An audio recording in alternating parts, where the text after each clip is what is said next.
وعلى آله وصحبه أجمعين. سبحانك لا علم لنا إلا ما علمتنا إنك أنت العليم الحكيم. ولا حول ولا قوة إلا بالله العلي العظيم. قال رب اشرح لي صدري ويسر لي أمري واحلل عقدة من لساني يفقه قولي. Uh, saya berdoa kepada Allah Subhanahu Wa Taala, semoga Allah melancarkan lidah saya dan semoga Allah memberikan kefahaman kepada saya, membuka kefahaman seluas-luasnya kepada saya untuk berkongsi kepada tuan-tuan, perempuan, ahli kelab sahabat pencinta Al-Quran. Dan saya doakan juga tuan-tuan, perempuan berada dalam keadaan sihat, kuat dan bersedia untuk menerima ilmu pengetahuan, dan mudah-mudahan Allah membuka kunci-kunci yang mengunci ataupun menghalang kita daripada menerima ilmu pengetahuan. Semoga Allah menerangi kita daripada kegelapan kejahilan, dan semoga Allah memilih kita menjadi orang yang dekat di sisi Allah dengan cara memiliki ilmu pengetahuan. Kerana Allah Subhanahu Wa Taala telah berfirman dalam Al-Quran yang Allah akan mengangkat darjat di kalangan manusia, manusia yang mempunyai ilmu pengetahuan. Jadi kita, selain daripada kita menjadi ahlul ibadah, ahlul ta'ah, selain daripada kita menjadi hamba yang taat kepada Allah SWT, selain kita jadi hamba yang sentiasa beribadah kepada Allah Subhanahu Wa Taala, kita kena menjadi hamba yang memiliki ilmu pengetahuan. Kerana dengan ilmu pengetahuan, Allah akan mengangkat darjat sesama kita. Darjat orang-orang yang beriman akan diangkat apabila dia memiliki ilmu pengetahuan. Kerana dengan ilmu pengetahuan, dia akan membuat seseorang itu berada pada jalan yang benar. Dia akan menyembah Tuhannya, dia akan beribadah kepada Tuhannya dalam keadaan dia tahu. Kita sebagai umat Islam, untuk kita duduk di fasa taklid, kita duduk di fasa menjadi pengikut, kita kena angkat darjat kita. Ya, kita kena angkat darjat kita kepada, kita kena jadi umat penganut agama Islam yang berilmu. Kalau menjadi penganut agama Islam yang taklid, kita hanya ikut-ikut sahaja, hanya ikut apa yang para ibu dan ayah kita buat, kita ikut apa yang ustaz, imam, ustazah, penceramah kita buat. Itu baru fasa taklid.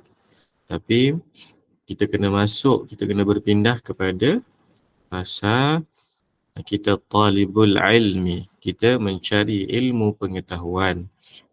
Contoh baru subuh pagi tadi kan. Subuh pagi tadi, biasa kita akan, rutin kita lah pada setiap subuh, kita akan membaca doa qunut dalam solat subuh. Jadi suka saya nak highlightkan bahawasanya doa qunut itu separuhnya doa dan separuhnya adalah pujian kepada Allah Subhanahu Wa Taala. Ya, kalau yang sudah tahu, alhamdulillah, Allahumma aftah alaikum, Allah telah bukakan ilmu pengetahuan kepada kamu.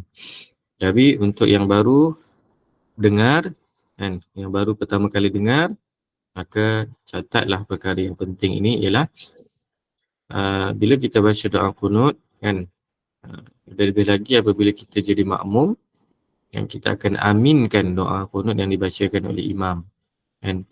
Allahumma hadina fi man hadait wa afina fi man afait. Kita pun amin.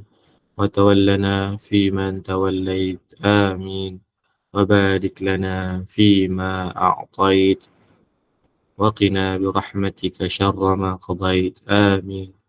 Kemudian masuk فإنك تقضي ولا يقضى عليك. Kat sini kita dah tak perlu amin. Ini adalah pujian kepada Allah Subhanahu wa taala.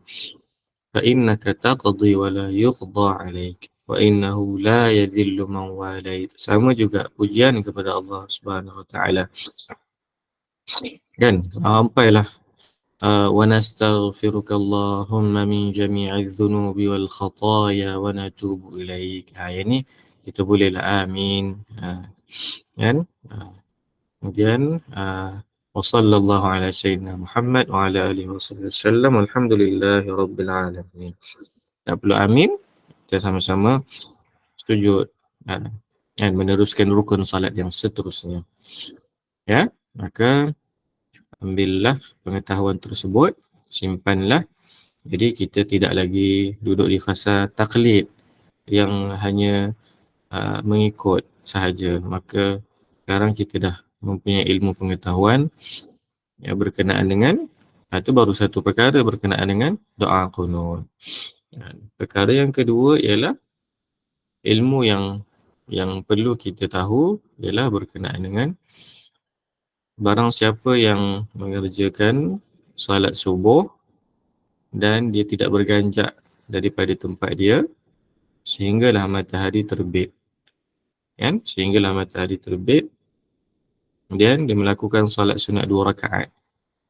Yang disebutkan sebagai salat sunat isyraq. Salat sunat ketika selepas matahari terbit. Ya.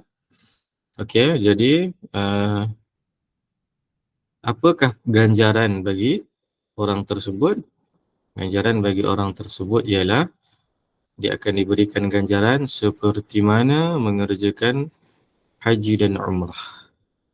Seperti mana mengerjakan haji dan umrah. Tuan-tuan perempuan yang dirahmati Allah Subhanahu wa taala sekalian. Mungkin kita pernah dengar, mungkin kita pernah baca. Tapi kita belum amalkan. Kenapa kita belum amalkan? 1001 alasan lah yang kita boleh senaraikan kenapa kita belum amalkan. Antaranya, perkara yang paling kita perlu muhasabah ialah berkenaan dengan adakah kita tipu diri sendiri. Kan? Segala ilmu yang kita terima, segala ilmu yang kita dengar, segala ilmu yang kita faham, yang kita belum amal tu, kenapa kita belum amal? Yang boleh kita jadikan tempat untuk kita muhasabah ialah adakah kita tipu diri kita sendiri. Kan? Tipu ni dalam erti kata bagaimana apabila kita mencari alasan untuk tidak melakukan sesuatu amal ibadah. Kita mencari alasan seperti mana kita kata kita tak larat, kita kata kita tak boleh, kita kata kita tak mampu. Tapi adakah benar di situ kita betul-betul tak mampu ataupun ianya lebih kepada sekadar kita beralasan. Kan? Ibarat contoh yang mudah ialah adakah apabila kita datang niat nak bersedekah, bukan orang datang minta sedekah. Orang kalau datang minta sedekah, kita tak bagi, kita pun tak boleh marah dia sebab dia minta sedekah, dia pun tak boleh marah kita sebab tak bagi. Sebab sedekah itu adalah suatu perkara pilihan. Perkara yang apabila kita buat, kita dapat pahala, dan bila kita tidak buat, kita rugi. Bukan tak berdosa, tapi kita rugi. Jadi, bila kita datang niat nak bersedekah, kita tengok suatu kempen sedekah, kita menarik hati kita, kita rasa terjentik hati nak salurkan sedekah. Jadi kita pun rasa, boleh ke aku sedekah ni, aku tak mampu. Kan? Jadi, betul ke kita tak mampu? Ataupun kita sekadar mengelak daripada kita bersedekah. Kan? Jadi, cara yang terbaik ialah kita lihat balik diri kita. Bila kita kata tak mampu, betul tak aku tak mampu? Kalau betul kita tak mampu, maka kita berlapang dada lah. Maka kita sangka baiklah pada Allah. Yang Allah tidak akan meletakkan apa-apa hukuman kepada kita.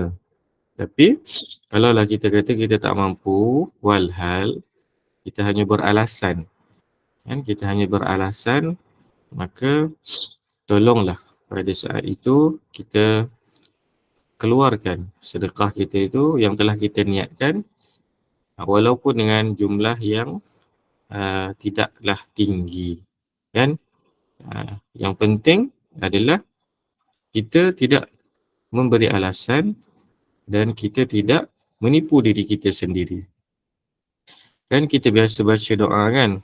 Doa ketika mana nenek moyang kita, atuk kita, Nabi Adam, yang dikeluarkan bersama dengan pasangannya daripada syurga ke dunia. Apa yang doa yang dibaca? Ini rahsia doa. Kita dah baca doa Rabbana zalamna anfusana wa illam taghfir lana wa tarhamna lanakunanna minal khasirin. Kan? Permulaan itu. Rabbana zalamna anfusana. Ya Allah, kami telah menzalimi diri kami. Kan? Menzalimi diri kami. Bagaimana kami menzalimi diri kami? Pertamanya, kami menzalimi diri kami dengan kami melakukan maksiat kepadamu. Kami melakukan perkara yang engkau larang. Apa perkara yang Allah larang. Iaitu cara kami menzalimi diri kami. Itu doa Nabi Adam. Jadi, kita pun doa perkara yang sama, kan? Kita doa, Rabbana zalamna anfusana. Ya Allah, kami telah berlaku zalim kepada diri kami sendiri. Bagaimana? Bagaimana kita berlaku zalim kepada diri kita sendiri? Kita berlaku zalim kepada diri kita sendiri apabila kita melakukan maksiat kepada Allah Subhanahu Wa Taala. Dan apabila kita menghalang diri kita daripada melakukan kebaikan kepada Allah Subhanahu Wa Taala. Bila kita menghalang diri kita daripada melakukan ketaatan kepada Allah Subhanahu Wa Taala, maka kita telah zalim pada diri kita sendiri. Terima kasih kepada sahabat penonton, pendengar yang telah kongsikan kepada kita di manakah kedudukan doa Nabi Adam tadi di dalam Al-Quran. Berada di surah Al-A'raf ayat yang ke-23. Kan? Rabbana zalamna anfusana. Ya Allah, kami zalim kepada diri kami sendiri. Bagaimana kita zalim lagi pada diri kita? Ialah dengan cara kita tipu diri kita. Kita kata kita tak mampu, kita kata kita tak larat. Sebenarnya kita tipu diri kita sendiri. Saya selalu ambil contoh dalam bulan Ramadan. Dalam bulan Ramadan kan biasa kita bergaduh. Nak solat 8 ke nak solat 20. Ramai kata tak larat nak solat 8. Tak larat, tak mampu Ustaz nak solat. Tak larat Ustaz nak solat 20. Panjang sangatlah. Banyak sangatlah 20. Kan? Betul ke kita tak mampu? Ya? Adakah betul-betul kita tak mampu ataupun hanya pada kita menipu diri kita dengan perkataan kita tak mampu? Betul kita tak mampu? Bimbang, takut-takut ia hanya jadi alasan kita. Sedangkan kita mampu, kan? Jadi kalau kita mampu dan kita beralasan, maka kita zalim kepada diri kita sendiri. Biasa kita dengar kita zalim kepada orang lain, kan? Zalim kepada orang lain, wajib untuk kita minta maaf kepada orang tersebut. Tapi zalim kepada diri sendiri, wajib untuk kita insaf dan kita muhasabah. Zalim kepada diri sendiri, wajib untuk kita insaf dan muhasabah. Maka sekarang tuan-tuan dan puan dapat lagi satu ilmu.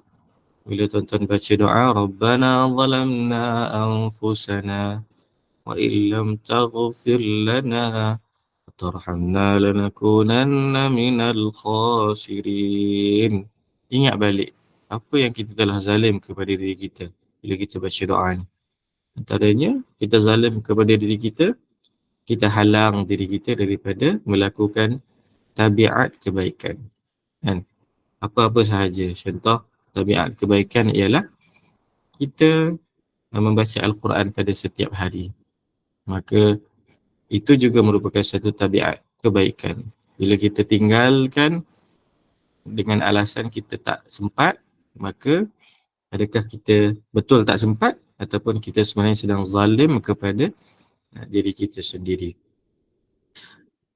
Dan kalaulah sambungan doa tu, wa illam taghfir lana wa tarhamna, kalaulah Allah tak ampunkan kita, kalaulah Allah tak ampunkan aku, kalaulah Allah tak ampunkan kami dan rahmati kami, lanakunanna minal khasirin, sesungguhnya kita, aku, kami akan berada dalam keadaan yang rugi. Lanakunanna minal khasirin, akan tergolong dalam golongan mereka-mereka yang rugi. Dahlah kita zalim kepada diri kita sendiri. Zalim dengan cara kita melakukan maksiat kepada Allah SWT, ataupun zalim dengan cara kita mengelak daripada kita melakukan kebaikan dan Allah tak ampunkan kita. Apakah yang jadi pada kita? Apakah nasib kita? Kita akan tergolong dalam golongan mereka-mereka yang rugi. Saya beranilah buat survey siapa yang sanggup jadi golongan yang rugi. Lebih-lebih lagi orang yang berniaga, tak nak rugi, semua nak untung. Untung pula tak nak untung kecil-kecil, mesti nak untung besar-besar. Kan? Kenapa kalau dalam berniaga kita nak untung besar-besar? Tapi kalau dalam ibadah kita tak nak untung besar-besar, kan? Cuba kita renung-renung balik. Biasanya satu faktor dia adalah kerana duit itu kita nampak secara fizikal. Kekayaan itu kita nampak secara fizikal. Nampak rumah besar, nampak kereta besar, kan? Nampak duit banyak dalam bank. Sebab itulah kita jadi bersungguh untuk cari untung dunia. Tapi kenapa tak bersungguh untuk cari untung akhirat? Sampai Allah letakkan kita dalam kalangan mereka yang rugi. Kerana kita tak nampak bagaimana rupa syurga. Kita tak nampak bagaimana rupa Allah sedang menggandakan pahala. Kita tak nampak waktu kita baca Quran tu, kan? Bila kita baca Quran tu, 1 huruf, 2 huruf, 3 huruf, 4 huruf, 5 huruf, 100 huruf, semuanya Allah gandakan dengan pahala yang banyak. Kan? Walaupun baca tu dengan gagap, walaupun baca tu dengan sangkut-sangkut, tajwid tak tepat, kan? Maka kita renung balik, kita nak untung dunia sahaja. Akhirat, macam mana kita nak untung? Berniaga nak untung je, nak untung dunia. Tapi tak nak untung akhirat, kan? Untung pula, mestilah nak untung besar-besar, kan? Nak untung besar-besar, cara dia adalah janganlah zalim pada diri kita sendiri, kan? Kita tak boleh zalim kepada diri kita sendiri. Sebab itulah disebutkan barang siapa yang kejar dunia, maka dunia dia akan dapat. Barang siapa yang kejar akhirat, ingat baik-baik. Barang siapa yang kejar akhirat, kejar apa? Kejar keuntungan di akhirat. Barang siapa yang kejar keuntungan di akhirat, maka dia akan dapat akhirat dan dunia akan datang kepada dia dalam keadaan berlari. Dunia datang berlari kepada dia. Kita tengok contoh lah. Kita tengok mana-mana ulama' yang datang ke tempat kita. Mana-mana syekh yang besar-besar datang ke tempat kita, kan. Kita kenal dia sebagai orang yang kejar akhirat. Dia tak kejar dunia. Cuba tengok bagaimana lautan manusia meraihkan kedatangan Al-Fadhil Syekh, kan. Kita tengok bagaimana Syekh diraihkan dengan kenderaan yang mewah, kenderaan yang selesa, ditempatkan di tempat penginapan uh, yang nombor satu, kan? Duduk pula di sebelah pemimpin nombor satu negara. Nampak tak bagaimana Allah angkat darjat mereka yang kejar akhirat sebegitu rupa, kan? Bukti, kita boleh lihat dengan mata kepala kita sendiri, bukti kerana mereka yang mengejar akhirat, maka Allah angkat darjat dia. Dia dapat akhirat dan dunia datang mengejar dia. Dunia datang berlari-lari nak kat dia, kan? Manusia tu dunia lah tu. Manusia dunia, pangkat tu dunia, apa nama, makanan sedap tu dunia, kenderaan mewah tu dunia. Semua datang berlari-lari kepada mereka yang kejar akhirat. Maka orang yang mengejar dunia, dia dapatlah dunia, kan? Dia dapatlah dunia. Ada satu lagi pepatah Arab sebut, dunia ini adalah syurga kepada orang-orang yang berbuat jahat ataupun orang-orang yang cintakan dunia. Siapa yang cinta dunia, dunia ni syurga lah pada dia. Dia nak apa kat dunia semua dia dapat lah. Dia nak jadi orang paling kaya ke, dia nak jadi orang paling pandai ke, dia nak jadi orang paling terkenal ke, dunia ni dia dapat. Tapi akhirat tu adalah neraka bagi dia. Yalah, tahu tak apa nama ni, bayaran untuk menjadi terkenal, bayaran untuk menjadi famous, jadi artis ke, jadi apa, public figure, jadi influencer, bayaran untuk jadi semua ni ialah kena korbankan waktu kita dengan Allah Subhanahu Wa Taala. Waktu kita dengan Allah Subhanahu Wa Taala melalui kita mengaji, melalui solat, itu semua kena korbankan. Sebab semua masa dan upaya semua kena pergi buat untuk jadi terkenal. Kena buat macam-macam lah.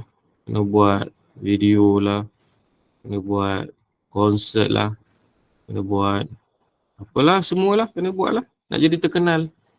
Nak jadi terkenal lah. Semua kena buat. Kan? Akhirnya waktu dengan Allah SWT jadi tak ada. Baca Quran tak ada. Solat pun skip. Kan? Sebab apa? Sebab ni ada sesi dengan peminat. Contoh 4 jam, 5 jam. Kan? Bekerja siang dan malam.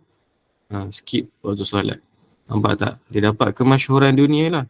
Dapatlah kemasyhuran dunia. Tapi dia menggadaikan akhirat. Maka dunia tu syurga lah bagi dia. Kan? Syurga bagi dia. Tapi akhirat neraka bagi dia.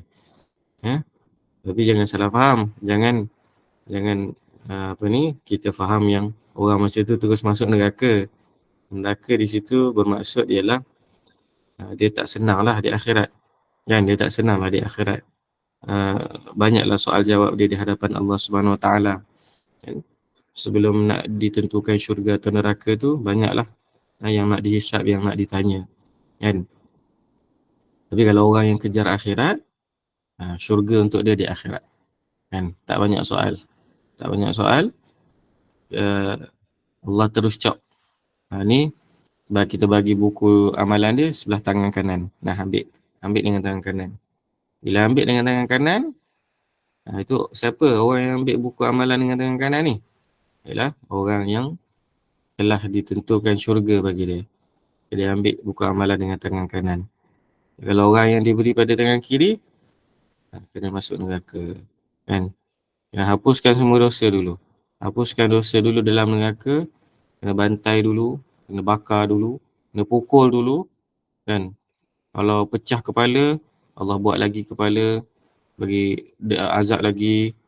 Kalau mati, Allah hidupkan lagi. Rasa lagi azab. Dah habis dosa, semua dah hapus dosa, barulah kalau ada pahala lagi, barulah boleh rasa masuk syurga. Kan? Jadi kalau rasa apa nama ni, nak syurga, maka janganlah kita tergolong dalam golongan-golongan yang rugi. Jangan kita zalim pada diri kita. Jangan kita zalim pada diri kita. Angkat darjat kita supaya kita dekat dengan Allah Subhanahu Wa Taala, dekat di sisi Allah Subhanahu Wa Taala. Maka insya-Allah kita akan menjadi orang-orang yang beruntung, kan? Menjadi orang beruntung. Baik, tuan perempuan yang dirahmati Allah Subhanahu Wa Taala sekalian. Hari ini saya nak kongsikan perkara berkenaan dengan orang yang membaca Al-Quran. Sebab saya dapat feedback itu ramai yang seronok bila bicara berkenaan dengan tadabbur Al-Quran. Yalah, nama pun kelab sahabat pencinta Al-Quran.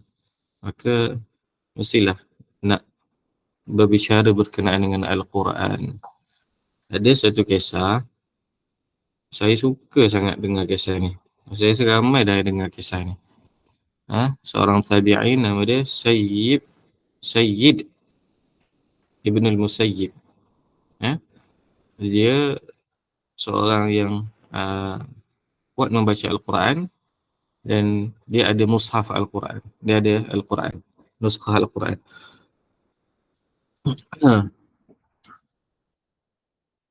Dia ada mushaf Al-Quran.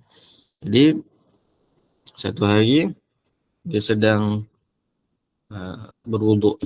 Bila dia berwuduk, dia tinggalkan Al-Quran dia dan Al-Quran dia kena curi.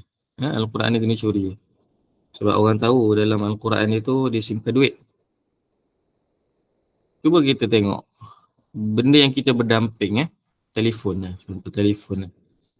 Telefon kita yang kita duduk berdamping tu, kan dalam tu kita boleh buat online banking, kita boleh buat Touch and Go, kita boleh buat GrabPay, macam-macam kan.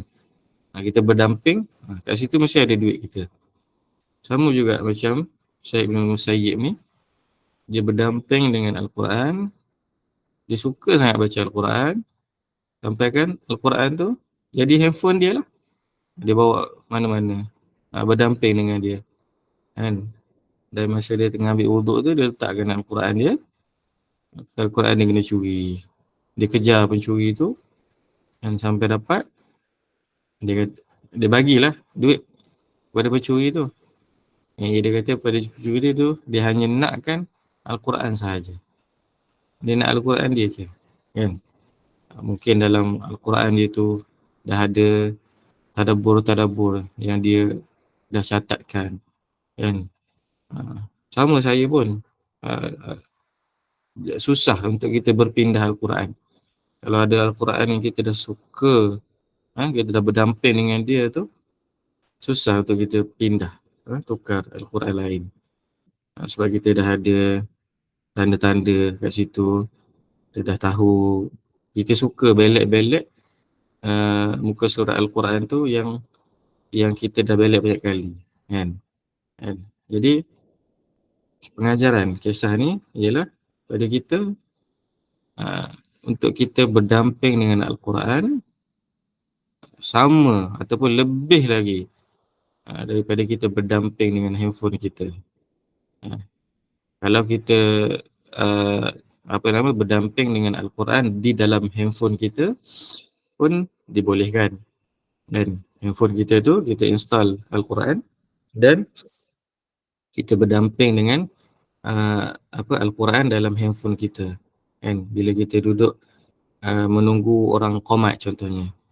Sebab saya bertugas di masjid. Jadi bila kita keluar daripada tandasan, contoh lepas orang azan, yang kita keluar daripada tandas, kita nak pergi jalan ke depan dan kita lalu di kalangan jemaah tu kan. Tengok ada jemaah yang buka phone. Buka phone, bukan buka Facebook, buka aplikasi Al-Quran. Dia baca, dia tadarus Al-Quran, dia baca sampailah qamat. Barulah dia tutup dan dia join jemaah, kan. Bagaimana contoh orang yang berdamping dengan Al-Quran. Bukannya tunggu waktu qamat tu, tunggu sia-sia, tunggu bila nak keluar ni, bila nak qamat ni. Tapi tunggu dengan berdamping dengan Al-Quran. Samalah macam kita kena tunggu di klinik kesihatan. Klinik kesihatan dan hospital kerajaan kan tempoh menunggu dia panjang, tempoh menunggu dia lama kan. Kalaulah kita ni suka berdamping dengan Al-Quran, keluarkan handphone kita, janganlah kita berdamping dengan Facebook, berdamping dengan TikTok, berdamping dengan Twitter. Takkan kita nak sama dengan orang-orang lain yang tak ada ilmu. Kalau kita orang yang berilmu, kita kena berdamping dengan Al-Quran. Itulah kedudukan yang Allah nak angkat. Itulah darjat yang Allah nak angkat pada hamba-hamba dia yang disayang. Dia dapat ilmu, kemudian amalkan. Itulah Allah nak angkat darjat orang yang amalkan ilmu dia. Bila tempat menunggu tu digunakan untuk berdamping dengan Al-Quran. Menunggulah berapa sejam. Nanti lemak ngai lupa kari Pak Rozi dah ini ya. Kan contoh saya buat contoh hari tu bersalin. Saya tunggu isteri bersalin, anak nombor 1. Sekarang anak saya tu dah umur 6 tahun dah. Ni tahun kisah ni masa tahun 2017 2017. Mudah-mudahan Allah terimalah amalan baik saya tu.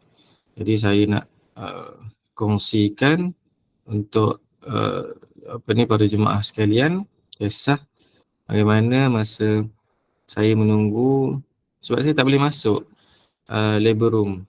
Saya tak boleh masuk waktu isteri saya nak bersalin tu, sebab tak silap saya sebab Caesar kot, sebab kena operation kan. Jadi saya tak boleh masuk, saya kena tunggu kat luar. Jadi bila saya tunggu kat luar tu, ialah kita anak pertama, anak sulung, kita rasa resah, kita rasa gelisah kan, selamat ke macam mana semua kan. Kebetulan pula masa tu doktor cakap anak saya dalam kandungan tu terbantut lah, berat dia berat dia menurun, macam tu lah. Tak ingat saya, tapi kan saya rasa dalam tempoh sejam setengah macam tu lah, sejam setengah ke 2 jam macam tu, saya buka phone dan saya buka Al-Quran, saya baca. Niat masa saya baca tu, ya Allah, biarlah tempoh waktu yang berlalu sementara aku tunggu selesai pembedahan isteri aku, biarlah tempoh waktu ni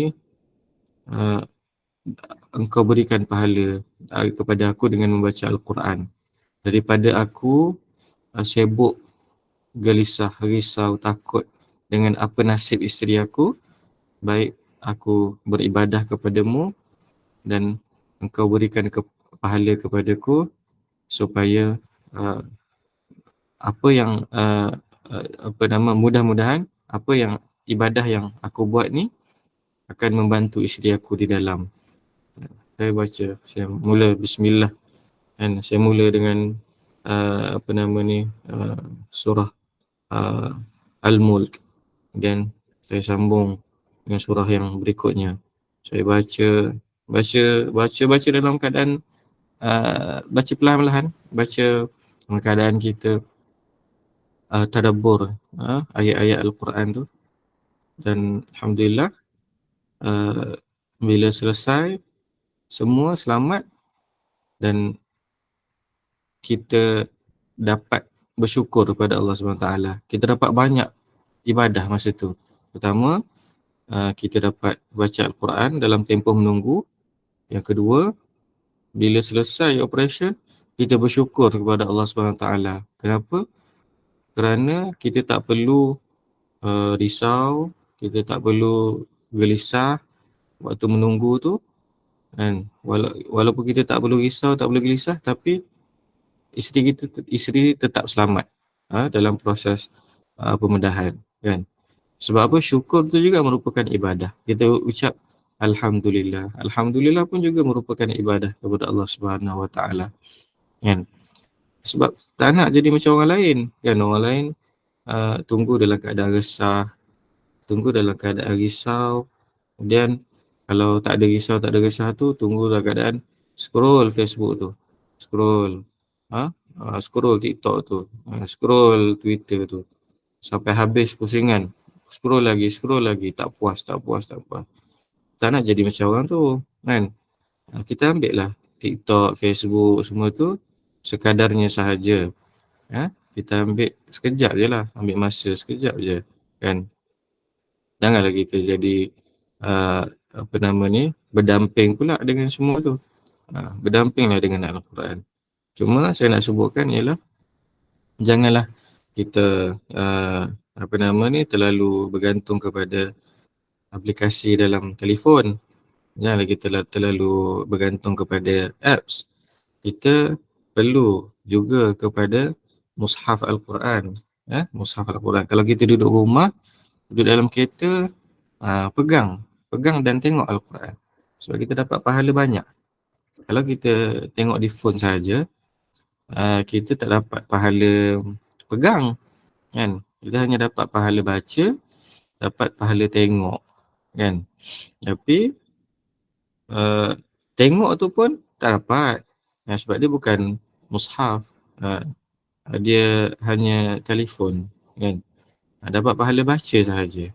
Jadi kalau kita pegang mushaf, dapat pahala pegang, dapat pahala tengok, dapat pahala baca, kan? Dapat lebih lagi. Jadi antara jenis orang yang baca Al-Quran ni, jenis-jenis orang yang baca Al-Quran, pertama dia baca untuk khatam. Biasalah baca untuk khatam ni ramai lah, kan? Ustaz, saya khatam sebulan sekali, kan? Cerita update kan, update saya khatam sebulan sekali. Betapa banyaknya dia baca Al-Quran, sebulan sekali khatam. Masya Allah, terbaik, subhanallah. Ada orang yang baca Al-Quran untuk dia tadabbur, kan? Dia baca, dia lambatlah khatam. Dia baca satu ayat, kemudian dia baca terjemahan. Dia baca terjemahan tu, dia pun tulis nota. Dia tulis nota. Kalau nak tadabbur Al-Quran ni, kat mana paling senang kita nak dapatkan tadabbur Al-Quran? Yang paling senang ialah pertama, daripada ceramah. Macam tadi saya ceramah kan, saya sebut Rabbana zalamna anfusana kan, tu ayat Al-Quran surah Al-A'raf ayat 23 kan. Saya cerita berkenaan dengan jangan zalim kepada diri kita. Itu tadabbur lah tu, kan? Kita pun dalam buku nota kita, kan, surah Al-A'raf ayat 23, tadabbur dia ialah perkara pertama, dalam ayat tu Allah sebut berkenaan dengan zalim kepada diri sendiri, kan? Rupa-rupanya zalim ni bukan kepada orang lain je, tapi rupanya zalim ni ada juga kepada diri sendiri, kan? Itu tadabbur kita. Kemudian sebut juga dalam ayat tu ialah berkenaan dengan orang-orang yang zalim ni, jika Allah tak ampunkan dia dan tak rahmati dia, dia tergolong dalam golongan mereka yang rugi. Maksudnya kalau tadabbur kita tu, orang yang zalim dan tidak diampunkan oleh Allah SWT, mereka tergolong dalam golongan yang rugi, kan? Macam tu. Itu contoh tadabbur, kan? Itu pertama, senang. Mana nak dapat tadabbur? Pertama, daripada ceramah. Kita dengar ceramah, jangan kita dengar kita seronok kat telinga, jangan, rugilah, kan? Kita dengar ceramah, ustaz tu sebut ayat Al-Quran, tu pun kalau boleh kita pesan siap-siap kepada penceramah tu, bila sebut ayat Al-Quran, sebutlah surah mana, ayat mana, supaya kita nak tanda, kan? Saya teringat dulu-dulu masa belajar bahasa Inggeris, masa sekolah rendah dulu, saya teringat bila cara cikgu saya ajar belajar bahasa Inggeris masa tu ialah bila kita baca teks bahasa Inggeris tu, dia jumpa perkataan yang baru, contoh perkataan kita ambil perkataan different. Different, kita tak tahu maksud different apa, kan? Jadi cikgu saya ajar, buka kamus, cari apa maksud different, dan kita pun highlight Apa tanda kita highlight tu? Maksudnya different ni kita dah pernah cari. Kan? Kalau kita cari lagi sekali, jumpa different lagi sekali, maksudnya dia semakin ingat. Memori kita semakin ingat. Oh, different yang itu dah cari. Ni kali kedua cari different. Kan? Jadi sama juga macam tadabbur Al-Quran. Kan? Bila ini saya ceramah kan. Saya ceramah tadi saya sebut surah Al-A'raf ayat 23. Kemudian nanti by the time esok ke lusa ke ada ustazah yang lain ceramah pula sebut pula surah, sebut pula ayat ni kan, Al-A'raf ayat 23. Kita pun buka balik kan. Kat situ tu kita dah pernah tanda dah. Oh, itu dah pernah tadabbur ayat ni kan. Ayat ni ustaz sekian sebut sekian, macam sekian. Jadi ustaz yang lain pula sebut sekian macam lain. Lama-lama tadabbur ayat tu semakin kukuh, semakin jelas dalam kepala kita, dalam memori kita kan. Tu tempat yang pertama lah, tempat ceramah. Bila dengar ceramah je, penceramah sebut je ayat Quran, jangan abaikan. Tulis. Yang sebut surah An-Nisa ayat 12 kan. Lepas tu tulis apa tadabbur dia. Dia huraikan ayat tu macam mana. Kan. Saya biasa macam tu lah. Cara senang, cara paling pantas untuk kita tadabbur. Kalau kita nak baca buku tafsir, buku terjemahan daripada kulit ke kulit, kita makan masa. Kan? Kita makan masa lama sangat nak habis. Dan belum tentu kita faham. Sebab kita tak ada bahan bacaan. Kita baca terjemahan saja, tak ada bahan bacaan. Jadi kefahaman kita boleh jadi salah, sesat. Jadi untuk kita cepat dapat ialah dengan cara kita mengikuti kuliah. Kan, kita mengikuti kuliah dekat Facebook ke dekat TikTok ke. Bila ustaz sebut ayat Al-Quran, kita pause kejap. Ustaz sebut tadi An-Nisa ayat 12. Tadabbur dia ialah sekian. Oh, okey. Kita pun tanda dalam mushaf kita yang kita dah pernah tadabbur ayat ni. Nanti kalau bila kita dengar ceramah lain pula, jumpa lagi ayat yang sama, kita semakin faham, kita semakin jelas tadabbur berkenaan sesuatu ayat. Dan okey, itu pertama, itu kita dapat daripada ceramah. Kan? Yang kedua ialah kita dapat melalui khutbah Jumaat. Kan? Khutbah Jumaat ni, teks khutbah tu disebarkan kan, di-upload dalam online. Jadi kalau kita cari dia teks khutbah negeri mana-mana kan, kita download kan, kita baca, mesti ada ayat Quran sebab rukun wajib, rukun khutbah tu ialah kena baca ayat Quran. Kalau tak baca ayat Quran, khutbah tak sah.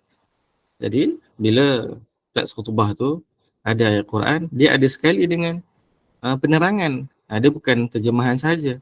Dia sekali ada dengan terjemahan. Kalau khutbah tu berkenaan dengan musim panas, kan? Kita diuji dengan musim panas kan. Baru-baru ni lah teks khutbah dekat tempat saya Negeri Sembilan. Diuji dengan panas, kemudian disebutkan ayat Al-Quran yang Allah menciptakan bala tu, bala dalam keadaan yang baik. Bagaimana bala dalam keadaan yang baik? Rupa-rupanya musibah Allah ni kita boleh tengok dengan pandangan yang baik. Musibah tu bukannya semuanya jahat kan. Musibah tu dia boleh jadi baik kan. Itu contoh tadabbur melalui teks khutbah kan. Seronok kita kumpul teks khutbah mingguan ataupun waktu habis je ataupun semasa tengah khutbah tu kita cari mana teks khutbah hari ni, WhatsApp imam ke, imam masjid, imam saya nak tengok teks khutbah hari ni, boleh kan. Imam pun bagi PDF je dalam phone je, kita pun baca. Hari ni sebut pasal ni lah, surah idza ja'a nasrullahi wal fath kan. Idza ja'a nasrullahi wal fath dalam khutbah tu disebut adalah sesuai dengan selepas kita habis puasa. Lepas kita puasa 30 hari, selesai puasa 30 hari, kita sambut raya, kan? Kita sesuai tadabbur surah Idza Jaa. Kenapa? Allah sebut dalam Idza Jaa tu, Idza jaa nasrullahi wal fath. Apabila telah datang kemenangan Allah, kan?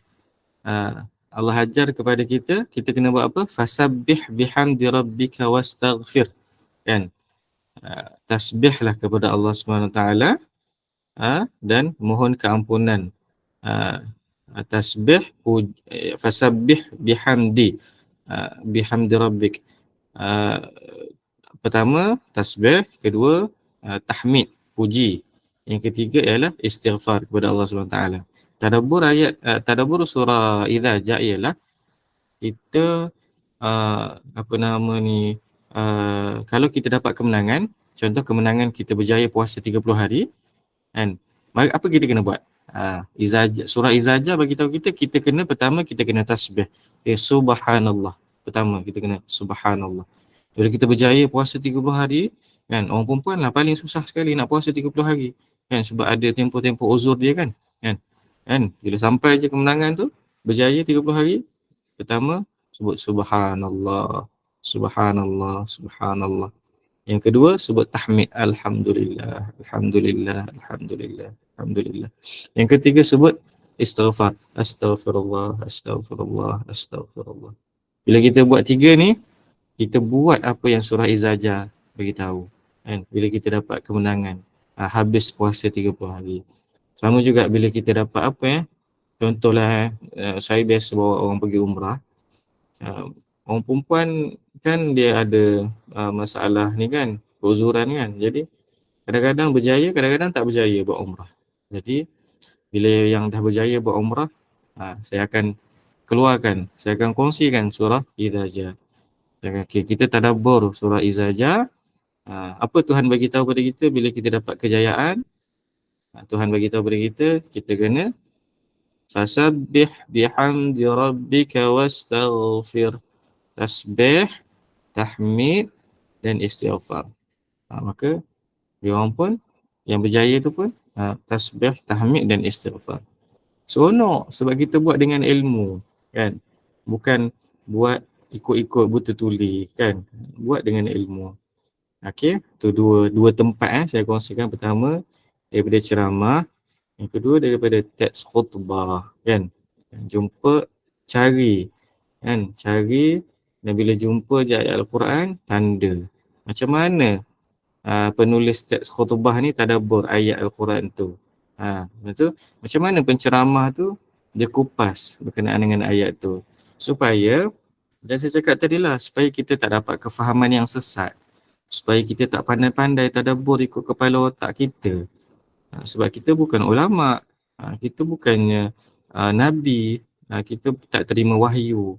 Jadi kita kena ikut mereka yang dah habiskan masa bertahun-tahun untuk belajar tafsir Al-Quran dan tadabbur, dan kita dapat dengan cepat. Kita shortcut. Cara shortcut dia tadilah shortcut kan. Semua kita nak shortcut kan. Jadi nak shortcut, itulah cara dia. Kita tengok daripada ceramah, dan kita tengok daripada teks khutbah. Tak perlu pun kita baca daripada kulit ke kulit. No, tak perlu. Nanti kefahaman kita salah. Kefahaman kita sesat. Risau kita menyebarkan suatu perkara yang membuatkan kita, saya sebut hari itu, membuatkan kita dapat tempat dalam api neraka. Wal'iyadu billahi min dhalik. Ini amaran Allah SWT. Jangan kita sebarkan perkara-perkara yang kita tak ada ilmu berkenaan dengan dia. Kalau kita sebarkan, Nabi sebut ancaman dia ialah Allah akan sediakan tempat dalam neraka, api neraka, bagi orang yang sebarkan apa benda yang dia tak tahu, kan? Dia baca je sekali, oh macam ni kot maksud dia, terus bagi tahu orang lain. Maka orang macam ni ingat amaran Allah. Orang macam ni Allah bagi amaran, aku akan sedia tempat dalam api neraka. Dia pandai-pandai je cakap benda-benda yang dia tak tahu, kan? Macam tu. Baiklah tuan-tuan, puan-puan yang dikasihi oleh Allah Subhanahu Wa Taala, mudah-mudahan apa yang saya kongsikan tu buatkan kita lagi tak sabar nak nak tambah ilmu kita berkenaan dengan tadabbur Al-Quran. Jadikan, cari satu buku yang kita boleh notekan semua nota-nota tadabbur kita dalam tu. Bila kita teringat, kita lupa nota kita tu, kita buka balik. Seronok tuan-tuan dan puan, seronok sangat kan. Dan ilmu tu makin lekat. Dan ada pepatah Arab bagi tahu, cara kita nak ikat ilmu adalah melalui tulisan. Jadi kita kena tulis. Kita kena tulis, barulah kita dapat ikat ilmu tu dengan tulisan-tulisan kita, kan. Tapi jangan terhad kepada Al-Quran sahaja. Nasihat ini terpakai juga kepada hadis, kan. Contoh bila penceramah ataupun teks khutbah tu sebut berkenaan hadis. Hadis yang kita ambil hadis yang senang lah. Ambil hadis yang senang ialah innamal a'malu binniyat, kan. Hadis tu senang je. Hadis pertama dalam hadis 40 Imam Nawawi. Jadi hadis tu boleh tadabbur juga, kan. Kalau kami pelajar-pelajar tahfiz, pelajar-pelajar sekolah agama, masa kami belajar dulu, bila belajar pelajaran hadis, ustaz akan ajar macam ni. Okey, hadis, contoh hadis innamal a'malu binniyat sampai habis. Hadis tu panjang, kan. Jadi ustaz akan bagi terjemahan, explanation, kemudian ustaz bagi latihan. Okey, soalan dia adalah apakah intipati daripada hadis di atas? Kan, bahasa Arab dia ma yustafadu minal hadis. Apakah intipati daripada hadis di atas?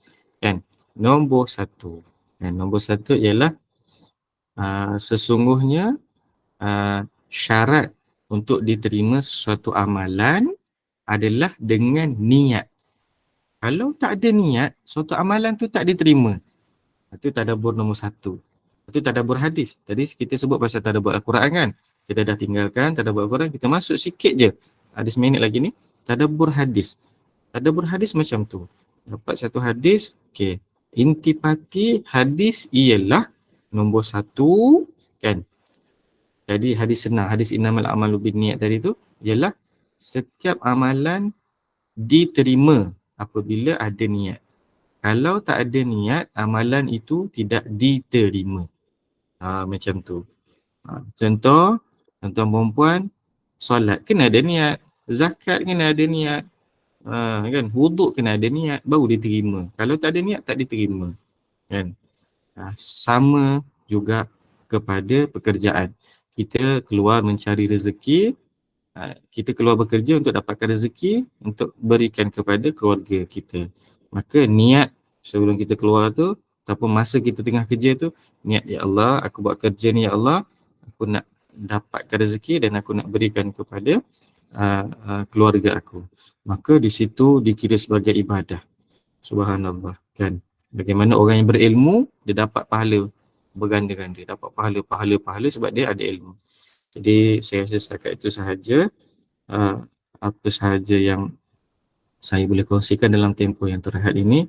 Saya mohon maaf jika ada kekurangan, dan saya harapkan, saya doakan supaya tuan-tuan perempuan dapat pengajaran, dapat manfaat daripada perkongsian pada pagi ini. Terima kasih kepada SPAQ kerana menyebut saya. Mudah-mudahan kita berjumpa lagi di peluang yang lain, insya-Allah. Jadi saya serahkan kembali kepada pengacara majlis. Terima kasih Ustaz. Boleh kita buka soalan kot Ustaz, ya? Kepada yang nak bertanya. Okey, silakan. Ada yang nak bertanya? Saya nampak soalan dekat bahagian komen. Badriah Din. Al-Quran tanpa tafsir adalah mushaf. Bagaimana dengan Al-Quran dengan tafsir meliputi 50% muka surat? Ya, betul.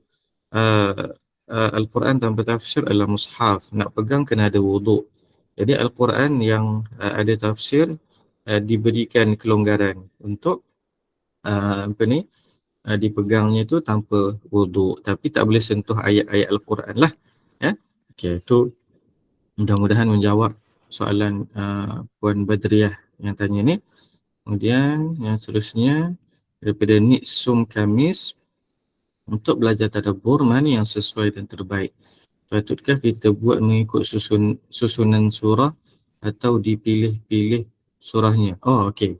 Yang terbaik ialah kita mengikuti pengajian secara tertib lah, daripada surah kemudian ke surah berikutnya. Tetapi untuk jalan pintas, untuk orang yang tidak mempunyai peluang untuk belajar secara tertib, kan? Orang nak belajar tertib ni paling-paling kena 4 tahun ke atas, kan? Nak belajar dulu surah Al-Fatihah, lepas tu juzuk 30 dulu, kan? Lepas tu baru masuk surah Al-Baqarah, Ali Imran, kan? Uh, Kalau di Marang tu, Tuan Guru Haji Hadi, kan, dia ngajar tafsir Al-Quran 20 tahun baru habis. Kalau nak ikut tertib, kalau nak ikut tertib memang panjang. Jadi cara yang ringkas, cara yang cepat ialah dengan cara yang saya kongsikan tadi lah. Okey, baik. Ustaz nak tanya, apakah hukumnya orang perempuan pergi ke kubur hantar jenazah? Maaf. Okey. Kalau yang hantar tu bukan isteri, kan, bukan balu, tak ada masalah. Tapi yang balu tidak dibenarkan sebab dia bila kematian suami dia dalam iddah, dia dalam iddah, sebaiknya dia tak pergilah hantar apa nama ni, arwah ke kubur. Okey, saya rasa itu sahajalah kot soalan yang ada ditanyakan.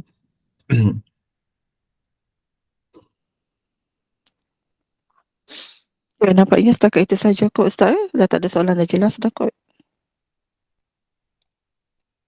Okey, baik.